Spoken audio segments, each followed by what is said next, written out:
Howdy, everybody.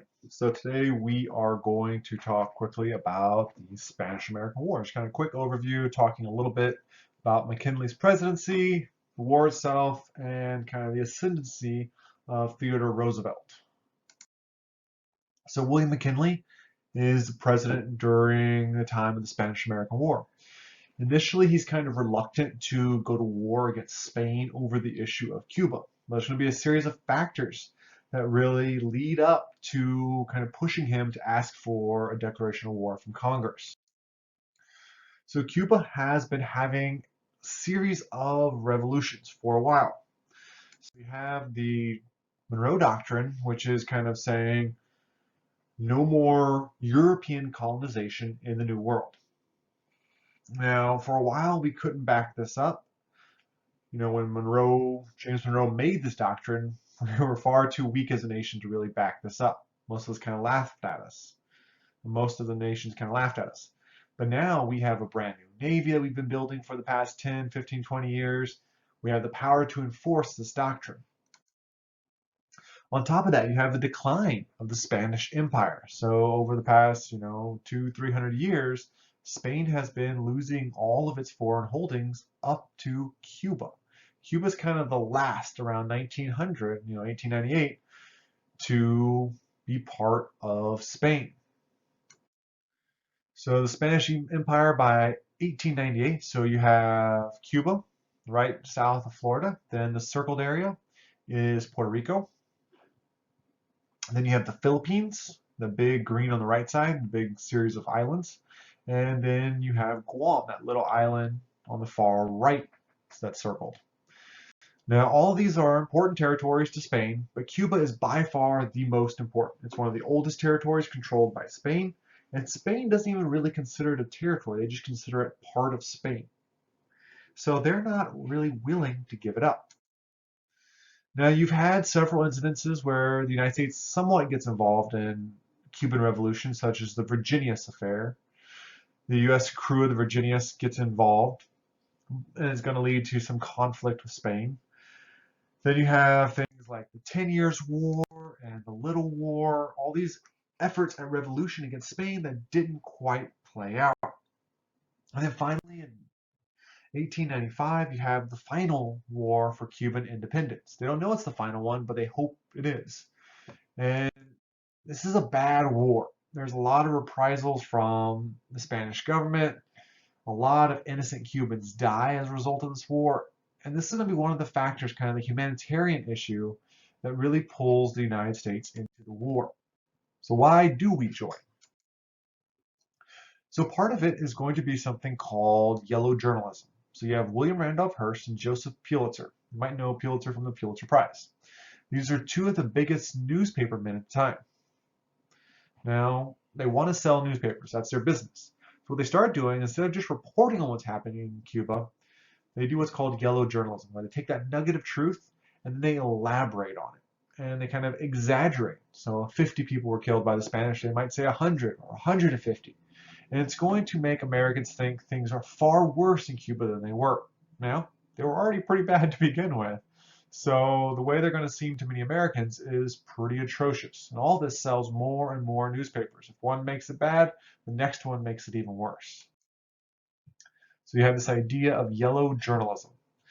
Now, the term yellow journalism came from this cartoon, The Yellow Boy, and here's him kind of with Pulitzer and Hearst superimposed. So that's the little yellow boy. It was one of the most popular little cartoon of the time. It's kind of weird and creepy today, but at the time it was super popular. Then you have the issue of the USS Maine. So the Maine was parked outside of Havana Harbor in Cuba. The United States had a lot of business interest in Havana and basically wanted it known if you mess with Havana or mess with our interests, the U.S. will get involved and intervene. Well, the USS Maine explodes.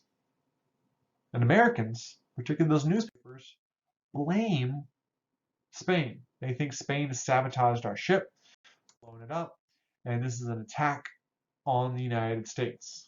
Theodore Roosevelt, the Assistant Secretary of the Navy, is convinced it is Spain. Now, we find out later it was a faulty boiler in the engine room that blew up.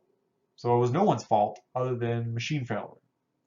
But nonetheless, this is pushing us further and further towards war. Roosevelt, when his boss is out of the office, the Secretary of the Navy, and he's basically in charge, he sends messages to the whole US Navy to be on high alert in case we go to war with Spain. So he's helping engineer this. Then you have General Valeriano Weyler. His nickname in Cuba is Weyler the Butcher because he basically created concentration camps. When he couldn't find Cuban rebels, he would just round up the whole town and put them in these concentration camps.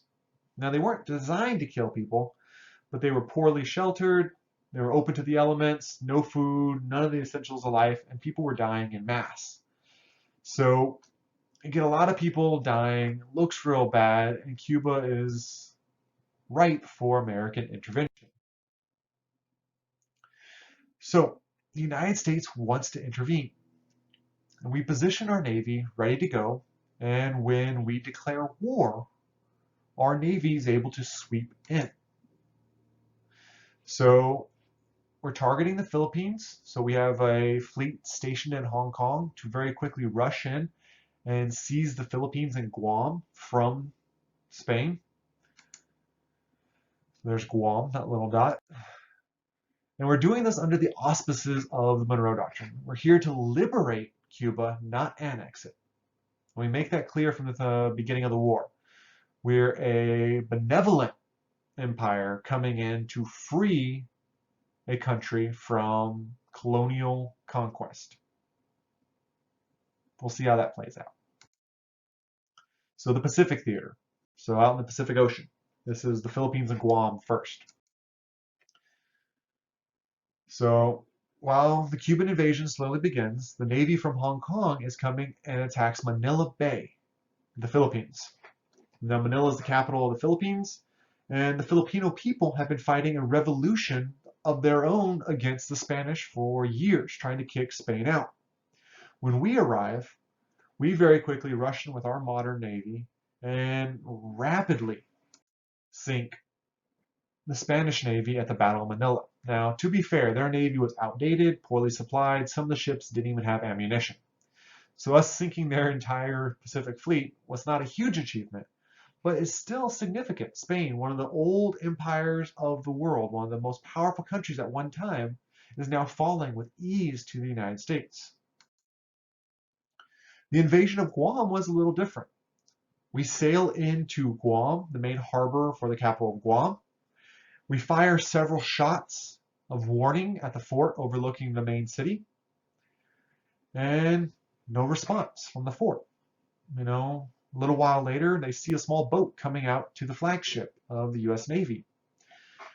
And it's the head of the town and the commandant of the fort, and they begin apologizing to the US Navy. They're like, oh, we saw your salute, but we're out of ammunition and we couldn't respond in kind to say greetings to your arrival.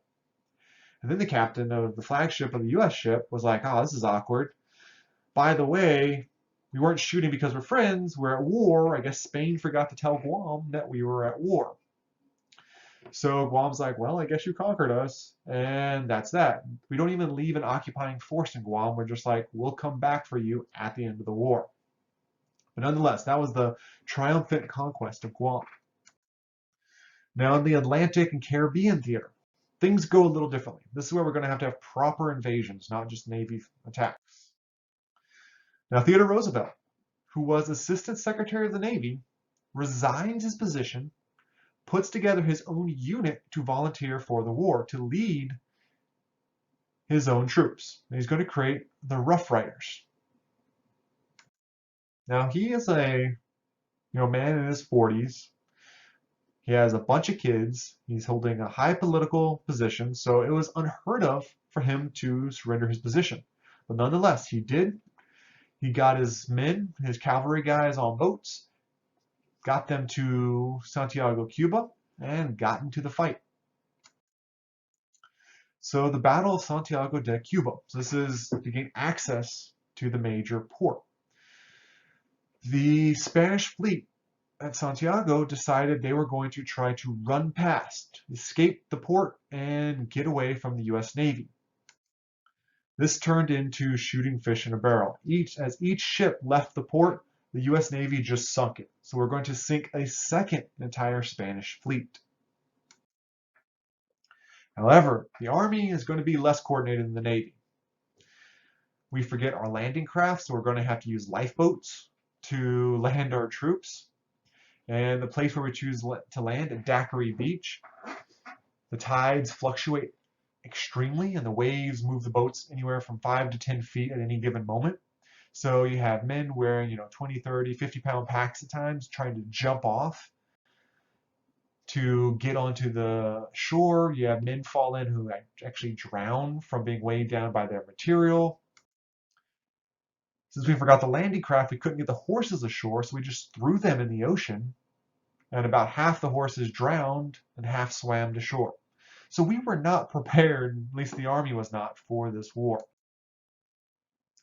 Now, Theodore Roosevelt and his Rough Riders illustrate kind of one of the problems with our Army, because you have the Corps, which is the regular Army, the ones that are hired to be in the Army for a career. Then you have Theodore Roosevelt and his Rough Riders, who are volunteers, one type of volunteer unit. And he gets these guys from all over. You have people from Harvard and Yale, the Ivy Leagues. You have athletes. You have cowboys from the West. You have a whole motley crew of Irish cops and all this stuff coming in that had all met and worked and respected Roosevelt. When he sent out the call, they all came. The problem is, these are very strong-willed, independent people, much like Roosevelt. And none of them really wanted to follow orders that closely. And in the Army, the officers, they really like to have their orders followed. So there's going to be a bit of a contentious relationship between Roosevelt and the Army. Now, the primary battle is going to be the Battle of San Juan Hill. So Las Guasimas, and then shortly after San Juan Hill, that allow them to take the capital. So you have the capital of Santiago, then you have San Juan Hill, San Juan Heights outside. Roosevelt and his men will fight their way up, first to Kettle Hill and then onto San Juan Hill itself. Now, Roosevelt, as you'll watch in the documentary on Theodore Roosevelt, he charges in headlong, even without orders, leading his men. They take astronomical casualties. A lot of his men are wounded. Many are killed. He actually has a horse shot out from under him, gets another horse, gets back on and keeps riding. His glasses get broken. He pulls out another pair and puts them on in the midst of fighting. He brought something like 11 or 12 extra sets of glasses just in case they broke. He led the charge from the front. He was really worried that when he saw a battle, he was going to freeze, get overwhelmed. But he was very happy afterwards that he held his own and kept his composure. And he leads his men at the front, charging hill after hill. Now, he actually leads his men a bit too far, and they get pinned down by Gatling guns, basically giant machine guns shooting at them from another hill. And it's actually the black troops, the Buffalo Soldiers in the U.S. Army, that take that hill and rescue Theodore Roosevelt's Rough Riders. To end the war, you have the Treaty of Paris of 1898. So let's go through some of the parts of the treaty. Some of the major parts. The U.S. gets temporary control of Cuba. Now, we claimed we were never going to annex Cuba. And we stayed to our word. We're just like, we're going to organize Cuba and kind of guide them into the process of becoming a new nation. We forced Spain to give us Puerto Rico, Guam, and the Philippines. So we promised not to take Cuba. We didn't say anything else about other Spanish territories. So these are all going to become American territories, kind of our first major colonies. We feel kind of bad for taking them, so we give Spain $20 million. And finally, we make a deal with Cuba to have permanent control of Guantanamo Bay. Now, today we use Guantanamo Bay on Cuba. We still have it, and we use it to hold our prisoners of war, so mainly terrorists that we don't want to bring to the United States or suspected terrorists. Now, this is the beginning of the American Empire. So we have Alaska, we just gained Puerto Rico, we've started gaining a bunch of different islands. And eventually, right after the Spanish-American War, we're going to annex Hawaii in somewhat shady terms. So we are building an empire in our own way. Now, I told you, the Filipinos had been fighting a war against Spain for their own independence. When the US showed up, they cheered our arrival. Oh, you sunk the enemy navy. We're going to gain our independence for the first time. But the US didn't leave. We basically picked up where the Spanish left off, trying to subjugate the Filipinos. Now, the Spanish-American War took about 9 months total, from declaration to treaty. The Filipino-American War, or the Philippine-American War, took 3 years. So we spent more time trying to subjugate a people that didn't want to be subjugated than it took for us to liberate a country that was in the same situation.